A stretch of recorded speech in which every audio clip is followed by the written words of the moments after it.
There seems to be an awful lot of G-Shock watches and Edifice, Protrax, etc., but us vintage collectors sometimes get a little left behind.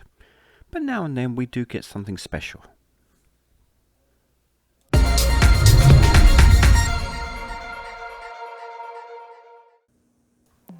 Hello Casiopians and welcome to Digital Casio. Today we'll be taking a look at the A500W. But first I would like to draw your attention to collectornet.com. This is a website I've put together especially for collectors. It's a marketplace where you can want items and you can sell items. This stunning little watch was released in 2014 and it carries the 3437 module. And the case on this is made of resin plastic, but it is painted in this silver. Probably not the best finish, but for the price range it actually looks really good. The crystal is just a mere piece of glass. Again, it's not scratch resistant or anything like that. You can see that the LCD has the 3 segments on the top left, has a world map on the top right, and the bottom portion is the date and time. Now I do like the fact that the crystal is not overwhelmingly wordy, has the functions on the left and right, the Casio logo in the top left, telling you it's a world time watch, and of course it's got a water resist.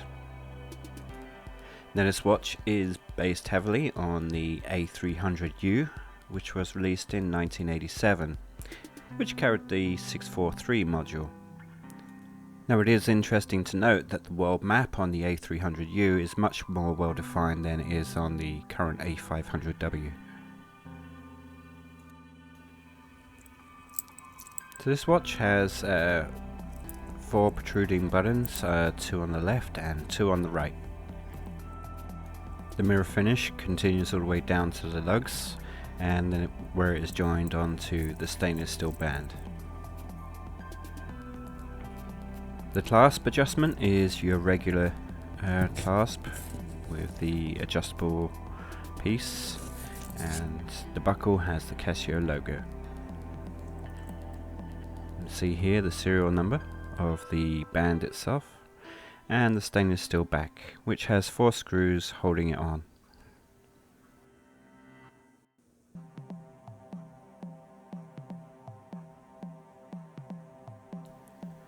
So you can actually do an LCD test on this one by pressing the bottom buttons and the adjust button. Oh, there we go. And it shows all the LCD characters. You can press the bottom right and it shows you different characters, and you get these odd numbers, and press it again, turns you to the time. In this case we have the time zones. You can have 4 different time zones, number 1 being your home time. Now this watch does have a mute function. Just press and hold the mode and the mute appears in the top left.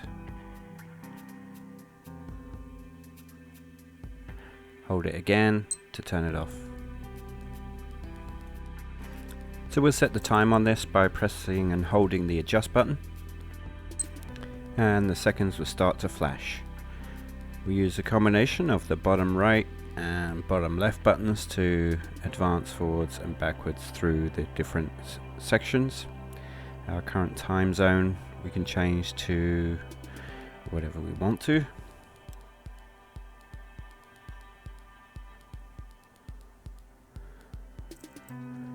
Keep it on Chicago because that is my local time. Now we'll set the hours, and then the minutes.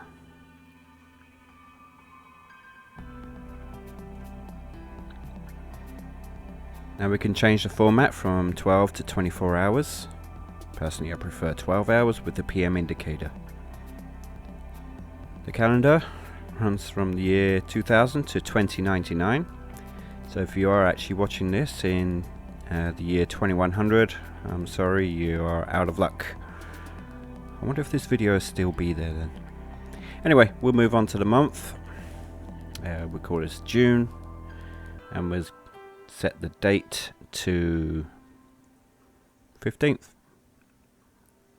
Okay, the LT is the light duration. I personally don't like the 3-second light, it just uses the battery power too much, so I set it to 1. Once you're all done, press the adjust button again to set the time. So let's check out this light. You can see it's an LED light that's lit up from the left hand side. I would have preferred an illuminator, but I mean, for an LED this does a really fantastic job and lights up very well. So as I said earlier, there are 4 time zones that you can use, and you can adjust each of these individually by pressing and holding the adjust button. So for time zone 2, we'll set this one to Paris or Madrid. Okay, and then we'll go to time zone 3, press the adjust again, and we'll go to Karachi. So apparently you can set this to any one of 48 cities in 31 time zones. So as we exit out of the world time, we actually go into the first function, which is the world time. So you can use the combination of the left buttons to go backwards or forwards through the time zones, and you can press this adjust button to change it to daylight savings time or turn it off. So the next function of this watch is the alarm. There are 5 alarms on this, and if we press and hold the bottom right, we do an alarm test.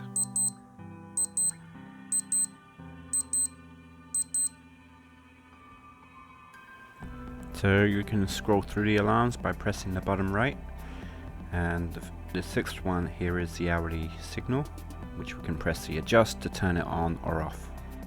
So we'll set the first alarm now by holding the adjust button, and the hours start flashing, and we use a combination of the top right or bottom right buttons to go backwards and forwards through the hours.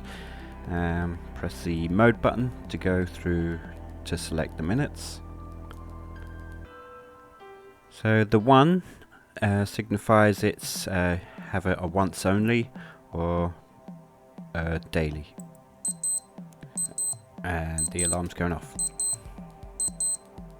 Okay, so we'll sit and see how long it goes for. 10 seconds. It's a pretty short alarm. I think I would have preferred something a little bit longer, but it is what it is. So in the top left you also have the alarm in the little window there, signifying that alarm is set. So the next function is the countdown timer. You'll see we have hours, minutes and seconds, and we have tenths of seconds going along the top there. So you can be up to 24 hours. And we're going to set this for 1 second. Let's time that.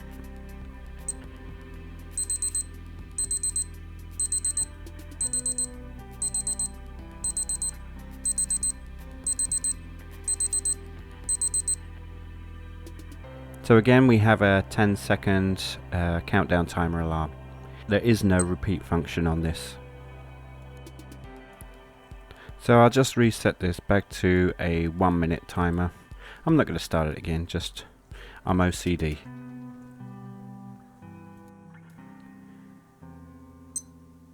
So the final function is the stopwatch. And we can use the bottom right button to start and stop the stopwatch. So we can use the top left to use the split time or lap time. Press it again to resume the stopwatch.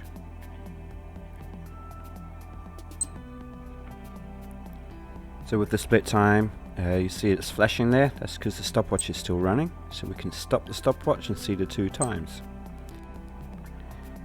And then finally we can press the adjust button to reset the stopwatch back to 0. So that completes the functions of the A500W. Now the A500W comes in 4 variations. I have the 7D and the 1A because I like it so much. So let's take a look at this on the wrist. So as you can see, I have a 7-inch wrist, and this watch is just about perfect. The band, the width of the case, and the overall appeal of this watch, yeah, this is one that I really like. It looks pretty good on the wrist.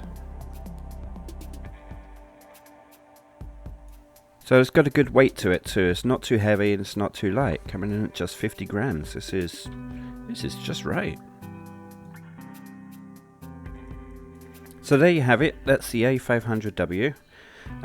It's a beautiful watch, but I think I would have made a couple more improvements. The world map looks a bit weird.